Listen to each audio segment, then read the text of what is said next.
Hi, I'm Hannah Batty, calf enthusiast and farm vet, and welcome to the next video in our calf health series. So you might be wondering, why is she sat in front of a load of dry cows? Well, to me, some of those key things that we need to think about start here. So it's in that transition period, which can be loosely described as the 3 weeks pre and the 3 weeks post-calving.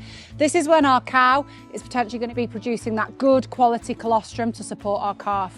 So how can we make sure that we're optimizing this thing? Nutrition is going to be the bedrock of that. I'd really encourage you to engage with your nutritionist and make sure that that ration, that formulation is appropriate for everything we're trying to achieve in terms of protein requirements, energy requirements, and to make sure that we're getting that colostrum volume that we need. In terms of our dry cows, thinking about things like body condition score, making sure that we're drying them off anywhere between a 2.5 to 3 body condition score. They're not overly fat. They're not going to potentially put themselves at extra risk of those calving diseases. In terms of space, we want to make sure that we've got 80 to 90 centimetres of feed space. We don't want too much competition.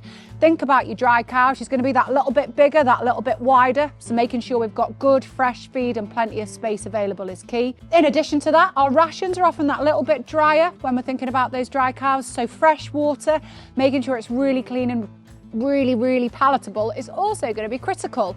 How much space, you ask? I generally work on the basis of 10 centimetres a cow. And then in terms of keeping this time period as stress-free as possible, space is going to be a critical factor. I always think about 1.25 metres squared per 1,000 litres, making sure that it's never less really than about 10 metres squared in big girls like this. You know, looking at these girls, we've probably got the potential for 10,000 litres here. So these girls probably are going to be about 12.5 metres squared an animal. So making sure that we've got plenty of feed space, water space and space for the cows in general. Try and keep those group movements to a minimum to make sure that we're not getting that stress. Making sure that feed is well presented, really palatable and is formulated to meet those requirements of your dry cow. Should hopefully mean that calving is as stress-free as possible. They enter the milking herder and able to achieve their potential, and that everything to create that good quality colostrum is maximised.